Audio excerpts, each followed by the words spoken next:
Oh, there we go. All right.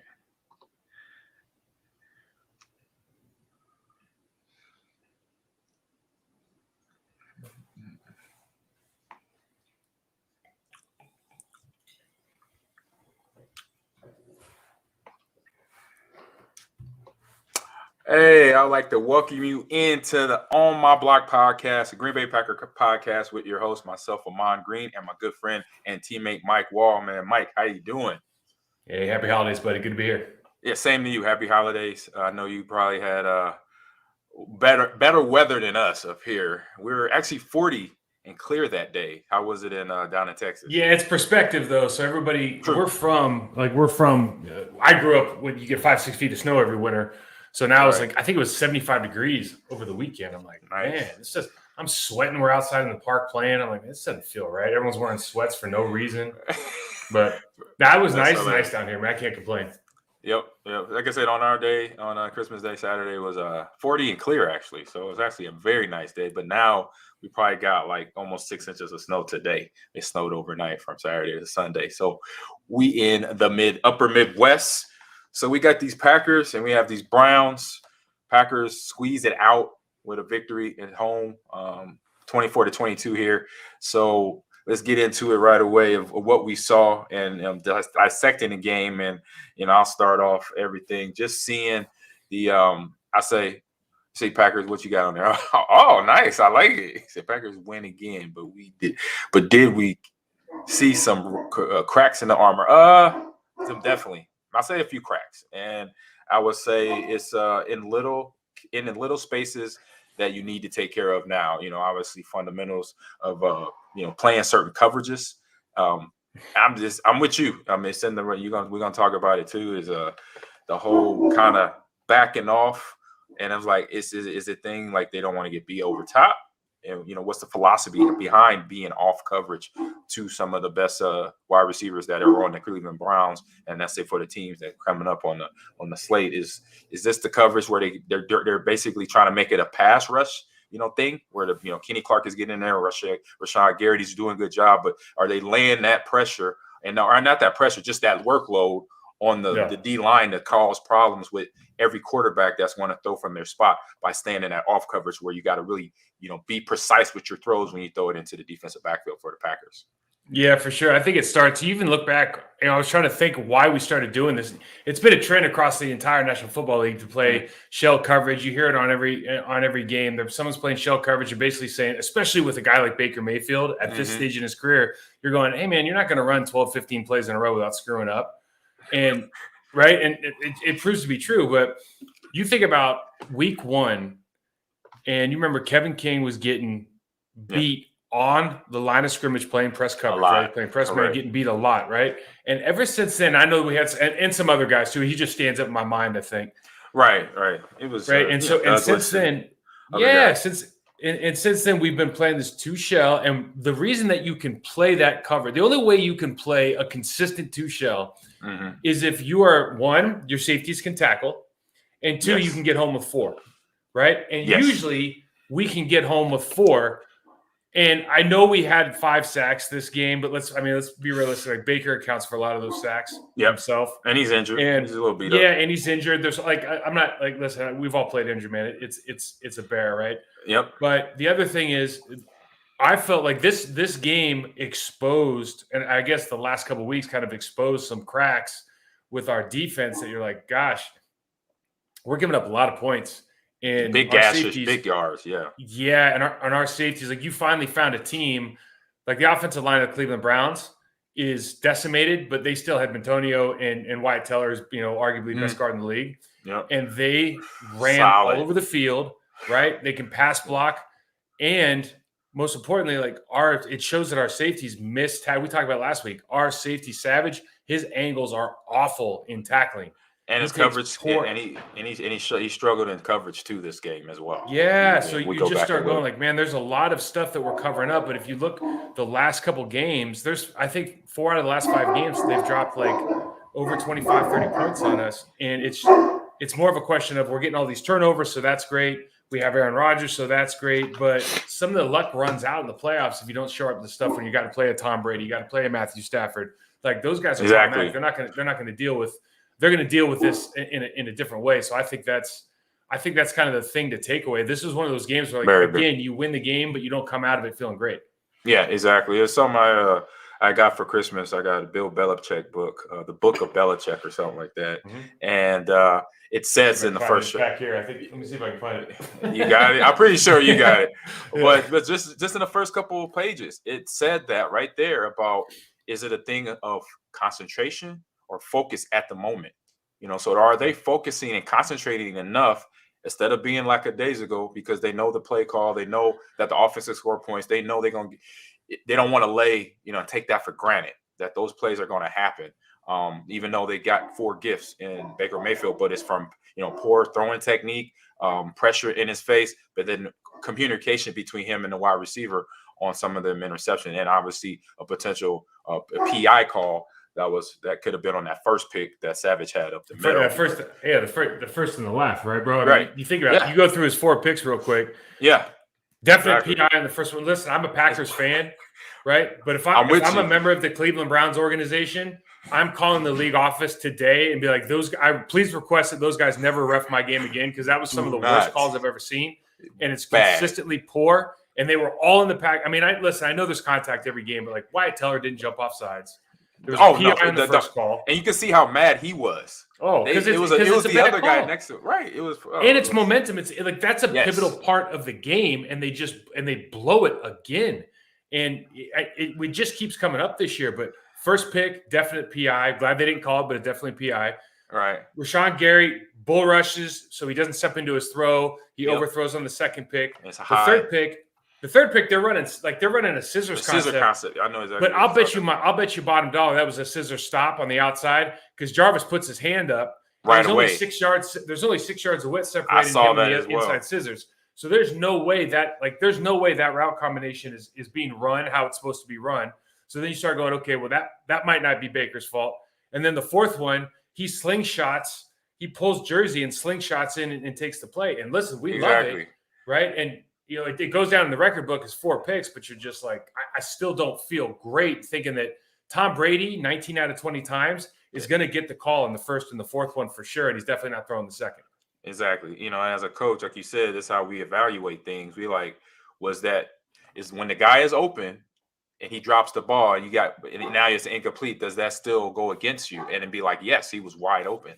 He shouldn't have been wide open, especially if it's man-to-man or certain coverages where, the zone where you could cheat the zone like a cover too hard. You could do that. So this just still being conscious of, like I said, not taking those things for granted, the coverage technique and playing it properly, or even playing a little tighter, from a defensive coordinator making those play calls, because the defensive backs are only going to do what the play call is. Now, if they're sitting in, off man or off 3, off 2, then that's where you're going to see these continued little chinks in the armor, because come playoffs, like you said, I agree with you 100% with you got a higher quarterback that then take advantage of that and then not make the mistakes that young Baker has made out there, or was made out there last night. So yeah, that's kind of the second point, right? Like there's just no comparison. I said between Rodgers and Baker Mayfield, but it's like Rodgers and everybody else. Yes. And TB, that's about it. TB, that's about it. And on the day he breaks Brett's record, you just have to be in awe at his touchdown interception ratio for his career, but even for this year, the difference between him and everybody else is so significant. And it just shows you the way that he processes information, the decisions that he makes, and even the way he passes the ball. There was a couple times where they did a great job on the offensive line with Yasha over there against Myles Garrett, who was playing injured, but they gave him a ton of help. And Aaron's getting the ball off on time. But even a couple plays where he gets around the edge, his big arms going coming down. And if it's Baker Mayfield, he's got to extend his arm back here. That's a strip sack fumble. With Aaron, it's like bing ding, and the ball's gone, and there's nothing you can do about it. No. And it's just there's for the way he processes information to the way he communicates in the huddle, pre-snap, every single thing this guy does is just so much better than everybody else right now. It just, I've never gushed about quarterbacks before in my life, but like this guy he's playing this unbelievable 11. He might not break like Tom Brady's passing records or anything this year, but like this is the most impressive quarterback play that, for my dollar, I've ever seen in my life. Yeah, I 100% agree. And, I'm looking at the accuracy when he's throwing these balls in the last 2 weeks of games, and the ball placement.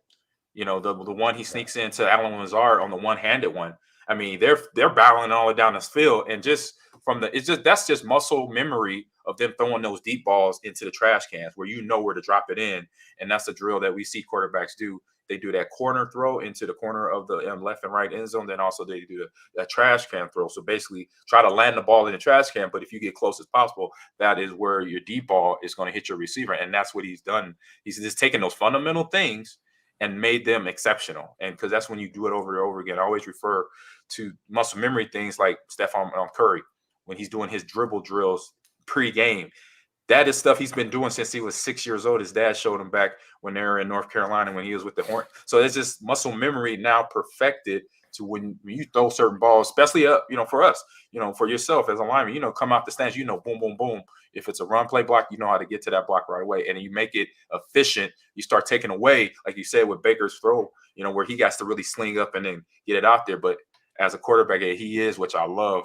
Like I said, he starts doing these little quick throws that are able to, one, he has to get it ball out quicker because he has the fractured toe right now, and he's still playing with that. But so that he still understands how to throw the ball where the ball is not going to basically go crazy out of his hand to his to receiver where it's not a tip ball or an interception.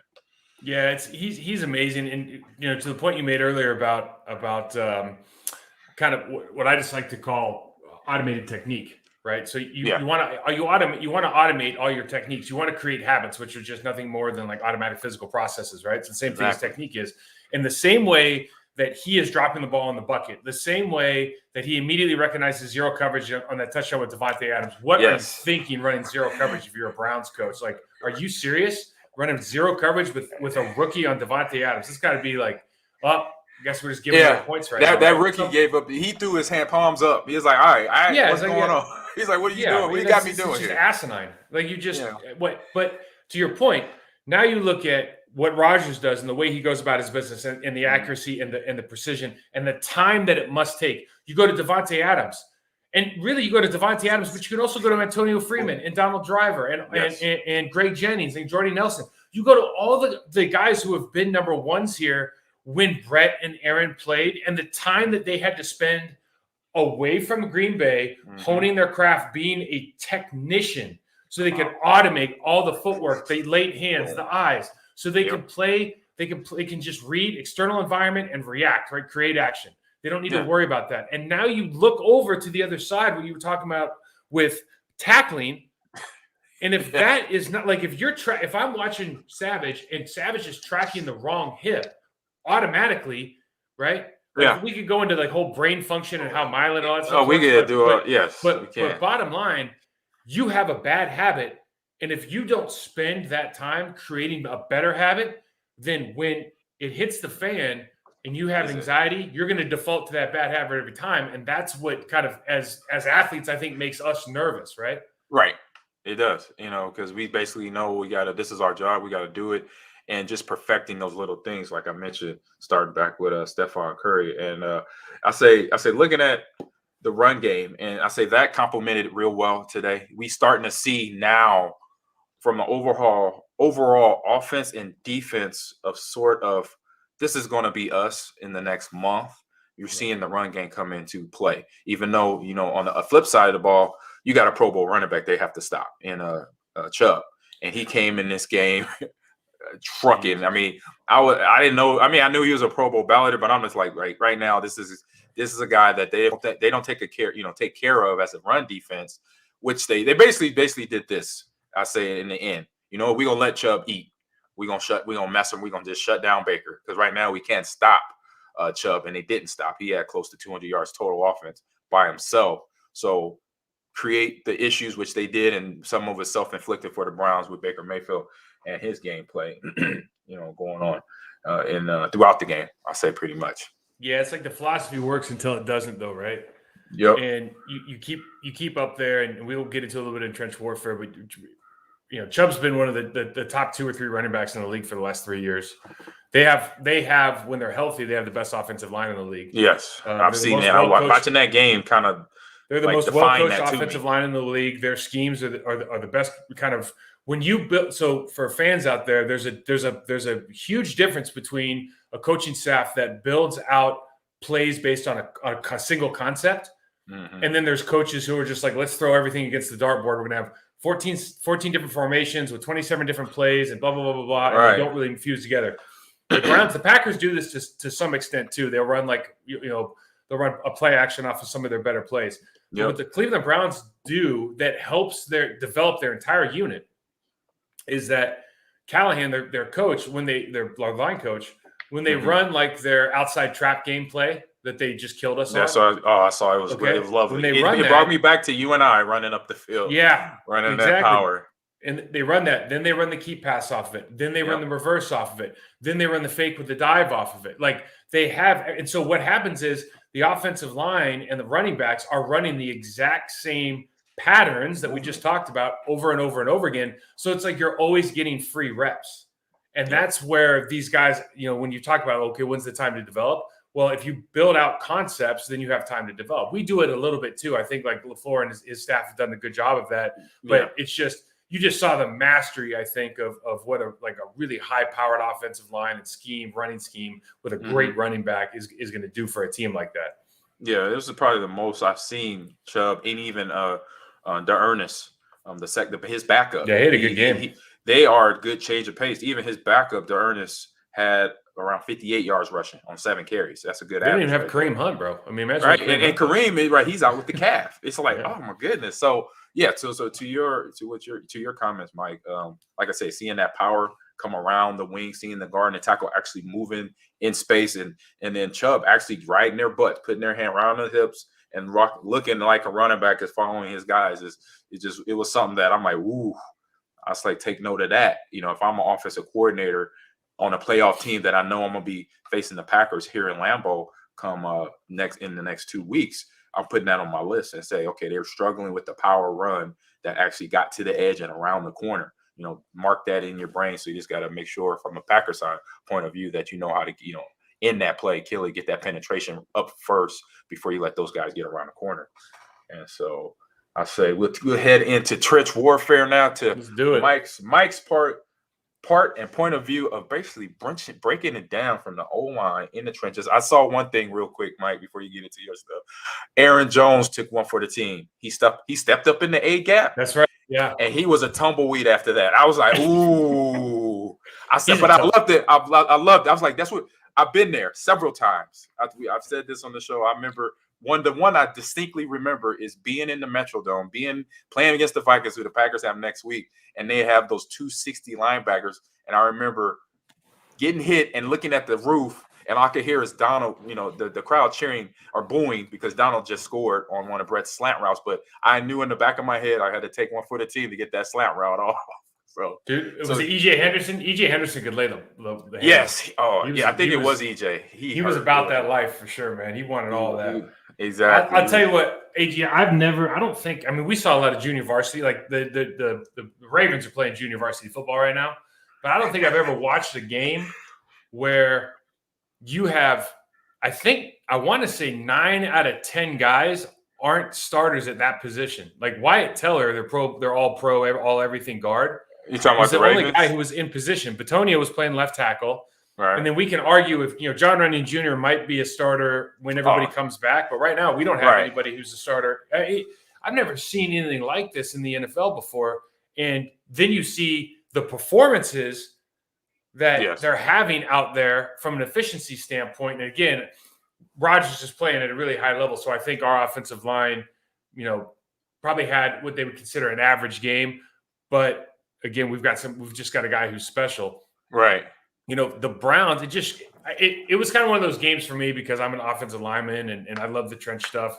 Yeah. I was like, man, this shows you what a really good, like a team that can draft and develop talent and a really good coaching staff does for like an offensive line and a running game and like a system. Because the Browns are the absolute best in the business. And whether it was they were pulling out and trapping our wide nine, which by the way, for fans at home, we run a lot of bear look. Yeah, we run a lot of bear look with our down defensive linemen. We got 2 stand-up ends running outside on those wide nines. So like if we bring a tight end who stand up or a wide receiver who stand up, they'll oftentimes go outside wide. Well, what that did was it made it really easy for the Browns to down block our guys at the defensive tackle position. And then when they kick out, we didn't have a really good answer for how to play that kick out block. Sometimes they'd go upfield, Chubb would run underneath.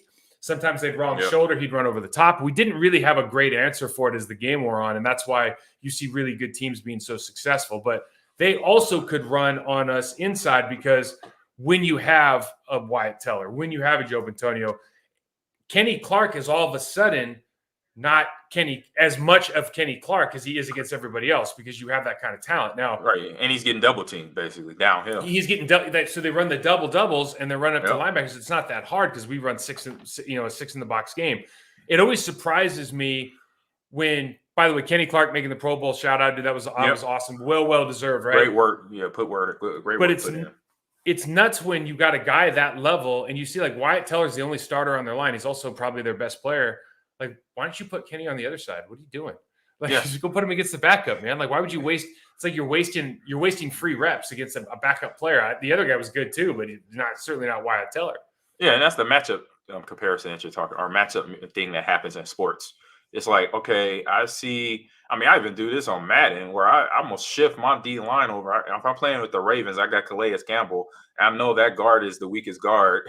I'm gonna shift my 3 technique and my 5 technique over a gap just to make sure they have that head-on matchup that is going to be most likely a win for my Pro Bowl 3 technique. So yeah, you got to, those are little details that you see I say you got to adjust as coaches, getting into every game. So, you got Cleveland building out concepts is something that great teams use, to get their talent to actually be able to go out there and execute. Yeah, you got to know the situation. And a great team goes in and says, okay, we see things on film, we can attack them this way. And like, for example, they probably saw that we're going to get in that bear look. We'll go to our stand-up guys. That's an easy kick out. They don't really know how to play that. And we don't tackle well in the alley with our safeties. Like, when you're seeing this all happen, it kind of makes sense retroactively, right? And then 6 in the box, 2 shell. And plus, I think we're just lucky, honestly, that for the Cleveland Browns, for Stefanski, for whatever reason, the last couple of games, they've been trying to have Baker throw the ball even though he's injured.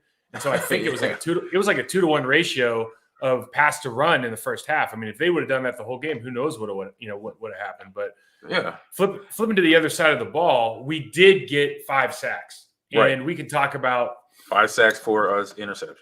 Yeah, but the pressure equaled the pick on the second play, or the second one that Gary got pressure on, and Dean Lowry gets into the mix. Preston Smith, I think, made like $850,000 on one of those sacks because it was like his 8th sack of the year. So congratulations to him. Yeah, well deserved. Yeah. Those are awesome when you hear those kind of stats because dude, he's had a really good year, and 8 sacks seems like a solid, not extravagant number, but like the way he's played in the run game, he's been awesome.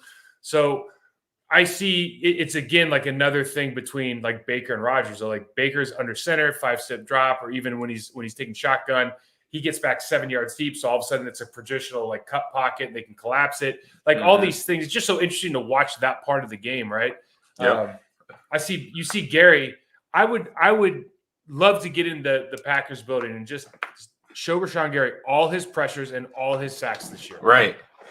And say, how many of these did you get by the guy with speed versus how many of these did you get to an edge or stiff arm and come underneath, right? I guarantee you if let's say he has 30 sacks and pressures total over the course of the season, I would bet 90% of them are he breaks an edge or he stabs and goes inside. I mean, every play he made this weekend was the same thing. It's like, we don't need to speed rush.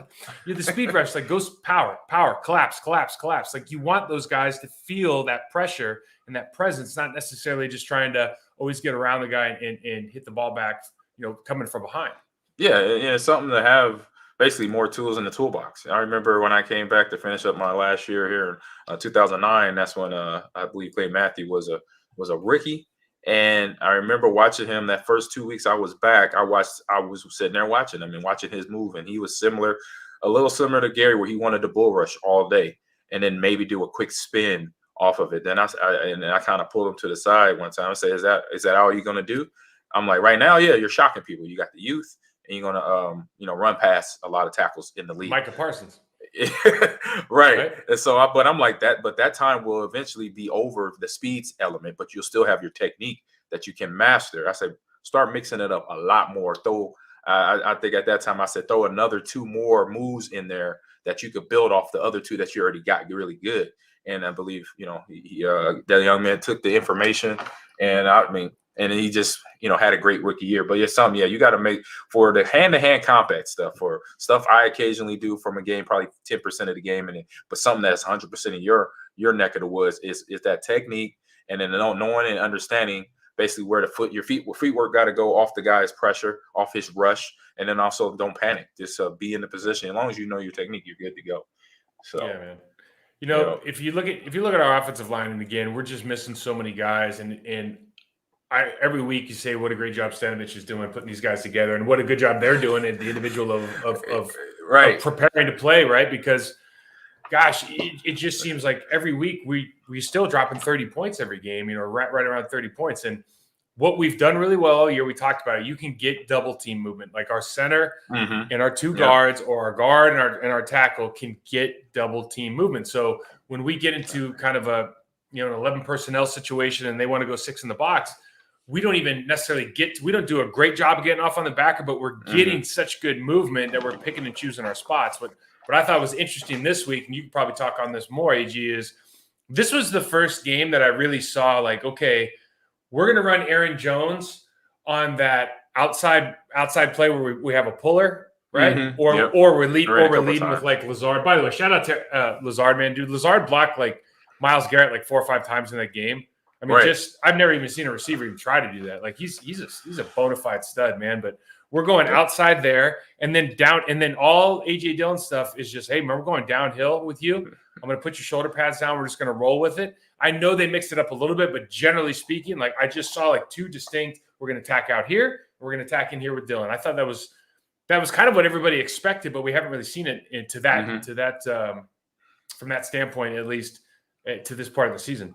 Yeah, I mean, and Aaron Jones, I know on a couple of the quick toss plays where he got one where he made a quick move, he picked up like 20-something yards, and they did it later. Early, first play of the third quarter. And then later, and after that drive, either that same drive later or the next drive after that, they did it again. So they got to get in this rhythm of that, because coming to the playoff push, or I mean not push, but once you get the playoffs here, you want those type of plays like that to be automatic, where they happen efficiently from the blocking to the running to the running back, knowing where his guys are going to be in the flow of the play. So then you're not really thinking about it. And then you get the same results that you hear now, and have that part of your game plan, because you know that all these teams are going to throw the ball because they all got quarterbacks that can do that. But if that run game isn't not firing efficiently, but I believe right now what the Packers been doing, getting AJ in, getting Aaron, in his place to make sure they have that balance. They I say combined with him and with them 2 and Aaron, they had a little bit over 100 yards as a team rushing the ball, but still to have a 1-2 punch, or if it was just one, if it was just AJ or Aaron Jones, either one, as long as they're consistently doing it, keeping that defense honest, knowing that they can get hurt with the pass or the run game in terms of, converting 3rd and shorts or 4th and shorts, as we know they did this. A lot of teams been doing it, and the Packers did it a few times in this game. Yeah, for sure. AG, you remember back in the day when you're trying to kind of figure out what kind of player you want to be, what techniques you want to use, what works against other athletes. You start watching film on other players. We call it teach tape. We might just call it, player review or whatever. And if I'm a Green Bay Packers young offensive lineman, it's kind of tough to watch Bakhtiari, although he's from, my money, he's one of the, one of the best, if not the best in the league. Yeah, because he makes things look easy. A little bit different stance and set and everything. So it's kind of tough to replicate. Because he's tall. Yeah, right. But if I'm a guy who just wants to go watch teach tape, if I'm a JRJ, if I'm a Yosh, if I'm a Myers or a Royce Newman, I'm over watching Mercedes Lewis, right? Yep. And then I'm watching the Cleveland Browns, because the Cleveland Browns, from a technical standpoint, now they've got Bill Callahan and one of my good friends, Scott Peters, who's a master technician. Oh, I know Scott. Yeah. Scott is a master technician. They've got feet, hands, understanding leverage, how to rework, always punching an extension. They've just got it figured out, and you can see the difference in even their second team players, how well they do a lot of these things. Mm-hmm. And just it's really good teach tape to watch. I love the way John Rennan Jr. is continuing to come off the ball. I think that just pays dividends. Comfortable. And of course we always talk about Patrick too. Like for his limitations, I love the way he plays. I think that stuff pays off when it gets colder and we get into playoff time and hopefully everything goes through Lambeau.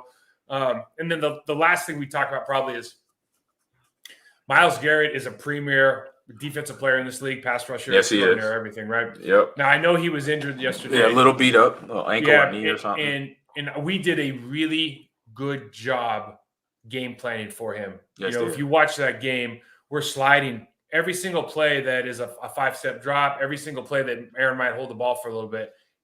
Josh has help chipping on the outside or chipping right off the line of scrimmage with a tight end or running back. And then he did single him up, but he only singled him up when it was like quick pass, 3-step drop and go. And, Aaron's 3-step drop is 1, 2, 3 balls gone already. It's gone, right. 0.75 seconds is ridiculous. It's very fast. And so it was confusing when we went super conservative at the end of the game because Braden came in. I think LaFleur might have said, we went conservative because Ben Braden came in and blah, blah, blah, blah, blah.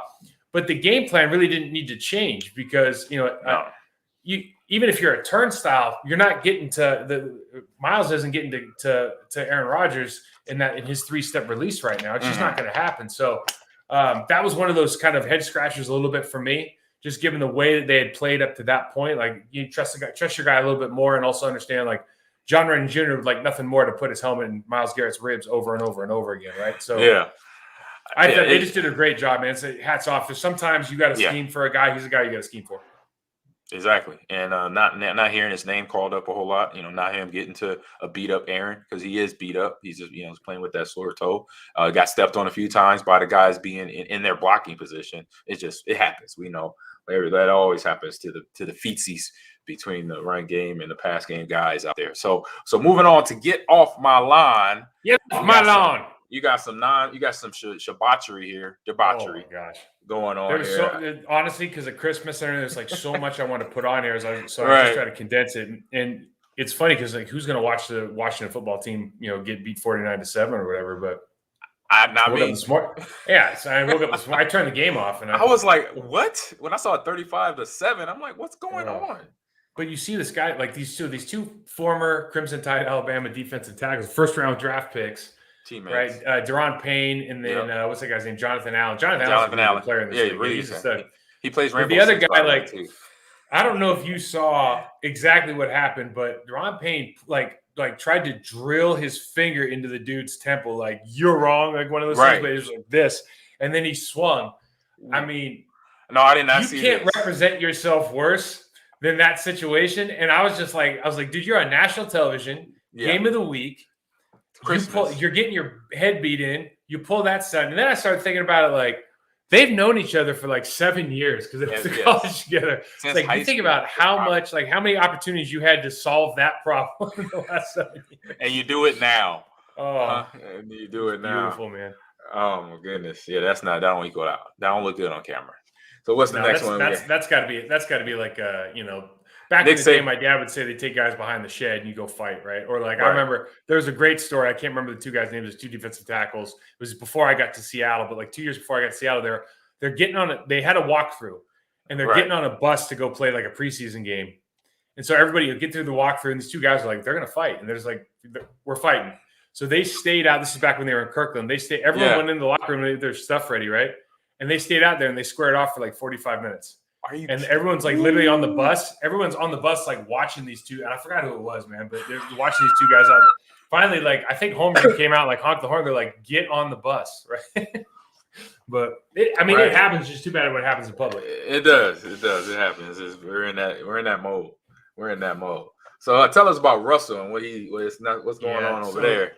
People probably have figured out by now that like I'm not a huge fan of all the self promotion that Russell Wilson's done over the last couple of years and worrying about his legacy and posting videos of him coming back early from a finger injury that the doctors told him to stay out longer and then playing like garbage and blaming it on the finger. Like it don't make any sense, right? There's obviously some problems between. I'm a huge Seahawks fan. I got to play there last year. It's such a great organization, and so when you see Pete Carroll come in, Legion of Boom is kind of running the show. They have Marshawn Lynch. They're winning a bunch, and then everybody else kind of contracts leaves, blah blah blah. And now Russell Wilson's the guy, and he's like, I want to cook. I want to let Russ cook, and I can throw all these yards, and they're not winning, right? And it's like, wow, the coaches, I need this, I need that. It just rubs me the wrong way. Yeah. And so yesterday they're in this game, right? They lose to the Bears, which is hilarious in itself. Right. But then there's a situation in the game. It's like 3rd and something, and they're in field goal range. And he clearly the message is clearly like, okay, don't take a sack, throw the ball away, because then we can go up by 10 when we hit a chip shot field goal. I saw that. So he scrambles around, takes a sack. They miss the field goal wide right. It's like a 58-yard field goal, makeable field goal, but 13 yards further than it needed to be. Right. And Pete Carroll's after the game. He's like, yeah, that's on me. I really got to communicate and have the coaching staff make sure they communicate to Russell. Like, he's got to get rid of that ball. We obviously can't do that, have that kind of play.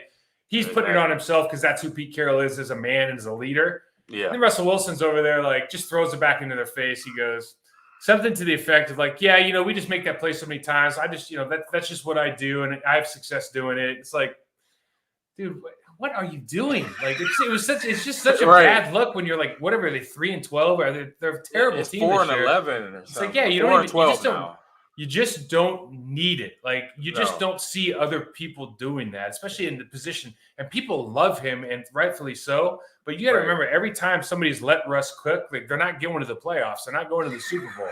Like it's never worked. Everyone thinks like, oh, he's great. It's like, no, I don't know. It really rubbed me the wrong way, man. It's crazy. Yeah, they are eliminated, by the way, and they're 5-10 right now. There you go, 5-10. That's where they at right now. So, no, I'm with you too. I'm not into the whole, social media blowing, telling, oh, this is me. This is what I'm doing. See what I'm doing? Oh, look at me. Look at me.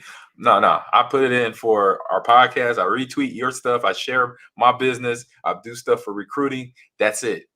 I'm not. A lot of times passed, right? Like, right. One thing I really regret is because I used to work out that was our whole thing. Me and my me too. I was with Brian you. Claridge. We used to work out like crazy. Like the workouts today are nothing compared to what we used to do. Mm-hmm. I would love to have files of that so I could have passed that on to like either other people or my kids or whatever. But like that training, like the way that we used to go after it, I'd love to have those and post all that stuff because I just think it's cool because it's like a video library. But some of this stuff, it's like, man, it's just a lot, man. There's just a lot you have to absorb in this. We were it's definitely a new era. A new era. We were training like the Spartans. We did World's Strongest Man stuff, and we did everything. Compared to the training today, to our training, we were like the 300 getting ready. We were coming in, hitting hammer, sledgehammer. Oh yeah. Whole different world, man. Speaking of different world, man, have you been? I don't know if you've been watching the tackling that's going on in this league. Yes, I've been watching. I watch that every week. Now, I just we could talk about it with our guys, right? That game in some instances, yes. But I watched with Chubb. I watched the Steelers. I watched the Steelers lowlights, I should say, yesterday. Yeah, I watched that game. It's the Steelers, man. It's a steel curtain. And right, it's Troy Polamalu, and they still got guys, right? I mean, they still. They got what? They look so bad. Hayward, Cameron Hayward's a stud, but they look so. Byron Pringle, I didn't even know who the guy was. I had to look him up. A slot receiver. He looked like Barry Sanders out there, guys. I mean, Minka Fitzpatrick hasn't been a great tackler since he came in the league. He's a great player. He just doesn't focus on it, right? Like he could be. He's got to focus all the way, kind of thing. Right. I've never seen guys miss so bad on a play that's not in a video game. Like it was awful. And it's the Pittsburgh Steelers. Like there's just certain organizations you're like, it doesn't happen to. And it's like a damn pandemic in the National Football League right now. For tackling. Like, why can't we just go back to the basics? Like this is the team. You lose more games with poor technique than you win with good scheme. Yeah. Exactly. That is 100% correct. And it's just, coaching those fundamentals, especially going into a time now, everything is going to be more cost costly if you don't do it right. Come in, that's the playoff. It's more costly in the playoffs to have the fundamentals of blocking, and whereas you're getting holding calls or tackling, breaking down, coming to balance. It's like that's the first thing I think of. I remember special teams coming down back in 98, 99, come to balance. So I could see the guy who I'm about to tackle and watch his hips and shoot. Yeah. It's just like a wrestler. You shoot for the open hip. And so guys, I think, are not just using that focus, that concentration, right? And kind of be like, I'm just coming down. It's not, I'll tell you flat out. I've had coaches take me aside or say to the side to me, I don't want to have to coach technique. I just want to get into scheme. Like we're on the practice field. I've heard that. They just don't want to coach it, whether they either don't know how, right, or they just think the scheme's that much more important because it's harder. It's like one of those things that's changes every week sometimes, right? For some of these teams where the opponent changes every week. But 100%. I promise you, if you go watch a film, all the ESPN plays, it's rarely blown coverage, or it's rarely like a play run to perfection. It's usually someone has made an outstanding play, or someone or multiple people have missed a tackle, gotten beat on a sack. Like, it's always the same stuff, man. It's just insane to me. Like, there's a couple quarterback bad throw. We could talk about that technique as well, but maybe they made a bad read, right? Like, who was it yesterday? God, the poor Lions are trying to win the game. Jared Goff. Yes. No, it wasn't Goff. It was his backup. It was his backup. I wasn't a golfer or whatever. I saw. I think he got pulled. There was a guy at the end that was a different guy, but he just threw it right to the Falcons right at the end of the game. Right. There's those plays, right? But most of the plays you win or lose because your technique's good or bad. It's insane to me they don't spend more time on it, man. Yeah, and I know that comment. I've heard coaches say, "Look, I just want to coach scheme. I don't want to coach." They should know technique by now. They should know things that they're a pro now. So I'm like, I've definitely heard that comment there. So what's up with this same day streaming? Because I'm trying. Okay, so I'm probably alone on this, but I might be with you. I miss going to the movie theater and sitting in the big thing, having popcorn, and it's super loud, right? Yep. And so Matrix Resurrection or whatever it was, great movie, was out, and so it was a good movie, right? But then we sat and we watched it at HBO Max. So watched it in the house. I watched it at home. Right? Yeah, watched it at home, and I like watching it at home, and I'm homebody, whatever. But then I got done with the movie, and I'm like, damn, that would have been so good in a big movie theater, like an IMAX or something. And they do these same day streamings now. I think like Scarlett Johansson sued Disney over the Black Widow same day streaming, right? There was a bunch of that stuff. Like, No Time to Die, I think it was same day streaming, the James Bond movie. Oh, the James Bond, what? Yeah, I think so. I just feel like I don't know, man. I just feel like it's just taken away from the movie experience a little bit. I gotta agree a little bit. It's just because the movie comes out, you see the preview, you're like, that's a movie I need to see at a theater. Take that whole experience in because of the special effects, sounds, and the picture. You can see that, and so it's worth that. I definitely know. Have you ever been to one of those? I have like 3D, water goggles and everything. Yeah. So they have these like have you ever seen like the 4D chairs? I did it in New York. It was at a theater. Listen, that doesn't make it. It's like they'll shock you. They'll spray you with water. Looks like or dirt on sand. Are you serious? Yeah. Oh my God! Can you imagine like trying to watch a movie and you get shocked? Sprayed. There's just certain things I'm just not willing to do. There was a movie called Matinee with John Goodman. Like he had like a movie theater. It was back in the day. Yeah, he used to like shock people when the scary movie parts came up and stuff. I was like, dude, I remember watching that movie when I was a kid. I was like, there's no way anybody's gonna ever do that. And sure enough, it is. Yeah, the NFL. It was. I went to the NFL museum or something they had in Times Square, and they had the smell of grass, the smell of water and dirt, and then they had water. So when it was like they went to Lambeau Field in one of the videos, they showed they basically brought in water, like you saw little snowflakes come and hit you. You feel a little mist of water and all that stuff. So they give you that. Yeah, it's different. They give me that whole experience. So tell us, so with the Pro Bowl, all Madden block party players. So all right, in the game, you playing the game now, or what's up? No, here's the thing. Right. You got the Pro Bowl, all the things came out, and everybody talks about the snubs and who deserved. Like, I don't really care. Right. It's always something. And then that All Madden thing came out on Christmas Day, so I watched a little bit of that. Oh, All Madden, yes, the documentary. Yes. And then they used to have the All Madden team and how big a deal. Like, that was a huge deal back in the day. Yeah. And I just, as an aside, I remember just on like Thanksgiving, we would say we go to Marco's house and we'd all be so pissed because Madden would be there on the Dallas game and he would be just highlighting every damn Dallas lineman, and so they all get in the Pro Bowl. We'd be furious because it's like if Madden gives you, and they said it in the show. Nate Newton was like, if Madden likes you, you're in. And then like Lawrence Taylor was like, I didn't have to play great every game, but if Madden was commentating my game, oh, you better watch out because I needed to show up. If the man loves you, you need to show up for him because he would show up for you. It's interesting how players caught up to that. So with that, I was like, you know what, for our get off our On My Block podcast, we need to have block party players. Okay, we need to have an end of the year block party players, right? So I want to do our inaugural, and we're just gonna pick one or two guys at each position. And we're not gonna do first team and second team or everything. These are just guys that I love to watch block, right? Right. You tell me if you got anybody else, we'll go ahead and add them. But this is just my initial first year block party players, starting with our favorite guy at tight end, Mercedes Lewis. Right. Honorable mention, George Kittle. What do you think about that? I'm 100% on board with that. I've seen what Mercedes done this whole season, and for all the seasons here, he's always done an outstanding job. And then working with you and seeing what you see as a blocker, pointing that stuff out to me too. And then his leadership on top of that, what I've seen since he's been on staff. And I say honorable mention Kettle for sure.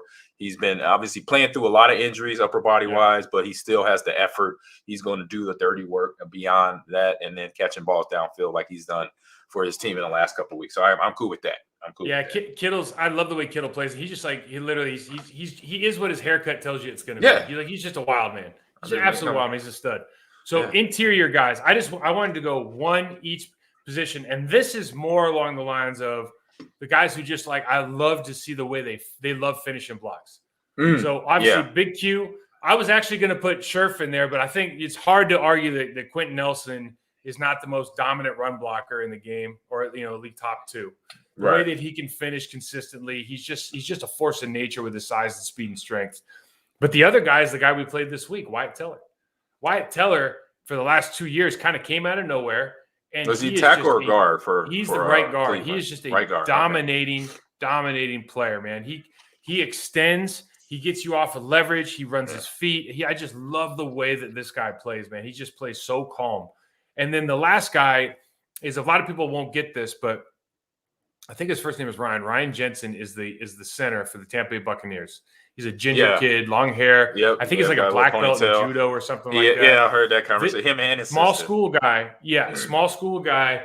And he figured out early, like if he wanted to make it as a small school player, he just had to be the meanest cuss on the film. And he had to finish, like his coach in college was like, you got to finish through the whistle every play if you ever want to get noticed.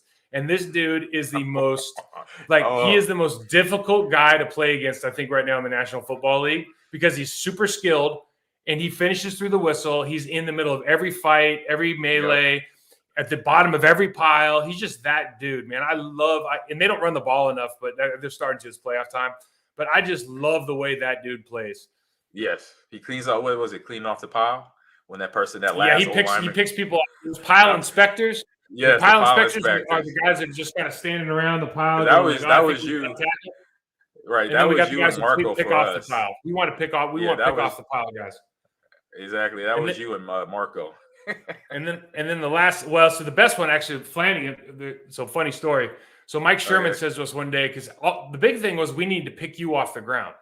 Right. He was explained to us. He'd come in because you got to remember, like, you're gold and we're the shovel, right? Right. So he's like, hey, he came in one day and he's like, hey, listen, guys, and I was always palms up. Hey, listen, you guys got to pick every time you pick him on green off the ground. That's another like 10 yards for us. So every time he gets done with the run, I want you over there, pick him off the ground. And he goes, and then he says something that he never should have said to us. We're about to play the San Diego Chargers. Oh God. He says, I will pay for every single fine you have. And I want you, but if anybody's standing around that pile, you knock them off. So sure enough, we go play the San Diego Chargers, and we're flying everywhere, right? I remember that game. Flanagan, I'll never forget this, dude. I was on the ground. I don't know if I got beat up or like I tried to cut somebody, but I remember looking up and you were running, and you were on the ground, and like another guy came over, and then Flanagan ran from like 15 yards away, and like Superman, some dude right over the pile, like a lawn dart, like just went right over the pile, knocking. And I just thought, well, that's gonna be, see. That's hilarious. Sherman just came in as like out of pocket. I don't care. That's what I love about Sherman, man. He's an O-line through and through. Yeah, but man, that's hilarious. Last two guys. So we got we got the tackle. So we talked about our tight ends. We went into the guards and the centers, and then our tackles. The first guy is easy, Trent Williams. Trent Williams is the best lineman in the game. What he does to human bodies. Yeah, what he does to human bodies isn't even fair. He's like 33 years old. He just signed like a monster contract. And dude, he can play till he's 40. He's like a freak athlete. What's that? 100 million. I think it was 100 million or 90, something like that. Dude, whatever he got, he's worth up there. He got paid. He's an intimidator. He's like one of those. He's like a Larry Allen type where people like start getting like a little throat. Get like a Larry Allen flu. My shoulder hurts. I'm a little sick this week. I don't feel so good. Maybe we might have to switch out a little more. I think that's a little labor. Humans. My labor, I'm a little loose. He kills souls. But the other guys might be a surprise. The left tackle for the Philadelphia Eagles, his name is Jordan Mailata, right? Okay. Now I think this is he's 6'8", like 365 pounds. Gracious. I mean, he's an absolute unit. I think he's a former rugby player. I think he's the guy who came in as a rugby player, right, AG? Potential, yes. Yeah. Yes. And this dude, I mean, think about a 6'8", 360 lean, like he's not a big fat, he's lean rugby player, which means he's a specimen. 365. He's a specimen because he can run. If you played rugby, that means you can run all day. You are a dog. He might have played at 340 or 345, or he might have been that big. But 6'8", 365. This dude gets a hold of you, man. It is lights out. And the Philadelphia Eagles are running the ball like 40 times a game. Yeah. Off the back of obviously they have Kelsey, who's still an all-pro. He's an unbelievable player. But this guy is turning into an absolute unit, man. He's so much fun to watch. Ooh, I know exactly what you're talking about there. So, I'm in agreement there, too, for those two. And then for me, in the offensive backfield for, I say, the league or for my picks here, block party, I'm going to go. So, first guy that while you were talking, just popped in my head, and I'm saying he's one of the very few fullbacks left in the league. So, I'm going to go with the 49ers, Kyle Juszczyk. He's a guy that is, from a blocking standpoint, out of position blocker, that is the position. But we know now teams use fullbacks, don't even use them, or if they do, they're more of an H-back setting. So I would say definitely Kyle, because he's done stuff blocking wise. He takes guys head on, and he does the catching the ball out the backfield and run after the catch. Really good. And they're a guy. He's a guy kind of like an Alan Lazard, that how the Packers are using him. Kyle Juszczyk for the 49ers, he's that same piece of player that can kind of do everything, and he's dynamic. He can run and catch, run the screen balls, but pick up the blitz and also help with the run game along with Kettle out there. So that would be my fullback. I say pick the other side of the ball. And if they throw Allen in there as well for the wide receiver side, teams are digging, doing those dirty blocks, those heavy, dirty blocks that nobody wants to do, except guys like us. Like, I'll do that. Like, hey, this is my job. I'll make sure that guy is never getting around the corner on me, or I'll make sure he never beats me on my inside. So there you go. All right. So real quick down players of the game. So I say right off the top, I say Rasul Douglas again, being in the right position, doing his job, and also being to the point where he's getting, I say away with things that as we talked earlier about the pass interference. He's learning those little tricks of the trade, just pulling on jersey, because then that momentum will pull you towards the ball and the receiver back. Just learning those little techniques, getting away with them, because obviously, as we know, DBs, linemen, it's always holding. This is when the referee actually sees it to call it, so he's doing his job there and being still effective, and he's building his confidence. And we both talked about this guy, Kenny Clark, just him just being a guy that there's a big noticeable difference when he's not on the field, Mike. So yeah, it really is. He's a stud, man. I love watching. Somebody asked me who my favorite player on the Packers yesterday was, and defensively, it's definitely Kenny Clark. Is just one of those guys that you just hate playing against a guy who's got a little bit of length, a ton of speed and explosive power, and he's going to challenge you. He's not going to challenge your edge. He's going to challenge you it's like Luther Ellis. He's going to challenge you as a man. Yeah. Like he's man challenging you. Like you're gonna be on the ground every single play. If you let him, right? If you don't fight back, you're looking at the sky in Lambeau Field. And then Devontae Adams, he did one, just a lot of between his catching, his route running, and just the enthusiasm out there you saw. But these are the guys that you would want stepping up right now, which in my opinion. And then obviously our last shout out, you already gave a big shout out to him at the start of the show. Allen Lazard just balling out all around, getting the record for Aaron, reaching and extending the ball, giving 100% effort there, but then going and doing these, doing the inside blocking, interior blocking, that usually is a tight end or a tackle that's doing it, using them in that position. So for me, how is he? So I mean, answer me this. Kyle Pitts from Atlanta. Yes. Right? Yes. Now, I've probably watched 4 of their games. I've never seen him actually block somebody like a tight end. Yet they call him a tight end and give him all these props. Like Allen Lazard's more of a tight end than that guy, isn't he? I might have to agree. I might, and the way the Falcons season has went. So yeah, I think they were that world of like. I remember going to my first Pro Bowl. And I remember Mike Allstott was there. Great guy, great running back, fantastic running back, but he was listed as a fullback, and so. I remember my Pro Bowl is That's me, how he Marshall. made all those Pro Bowls. I remember exactly. And so it's me, Marshall, and Allstott. And I remember in pregame, and not even pregame practice, Marshall goes, "Hey, just be aware if they put Allstott in with you at fullback, just know what you got." I'm like, "What you mean?" He's like, "He doesn't really block most of the time. He usually has the ball. He's doing what we do, Amani." He's like, "Just think about it." And I'm like, "You're right. This is a liability." With him running at fullback. I'm like, even though, because, when he got the ball in his hand, oh my God, he was unstoppable. But it's a difference when you got to lead up in that A gap, that B gap, that D gap, C gap on power or ISO or outside zone. And you have to hate like that's why Will Henderson, being that hammer for me in the front, along with what you guys did, that's a whole different game. So trying to get a guy to do that for a living. Yeah, that's a thankless job, man.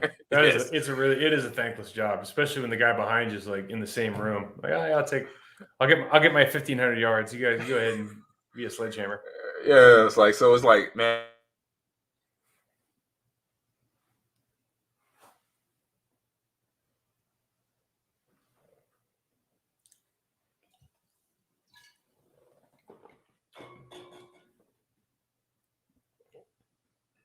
Looks like we might have lost AG here.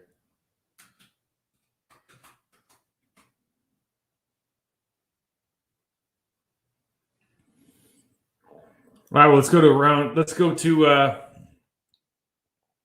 the league because I can't see him. I think AG will join us here in a second.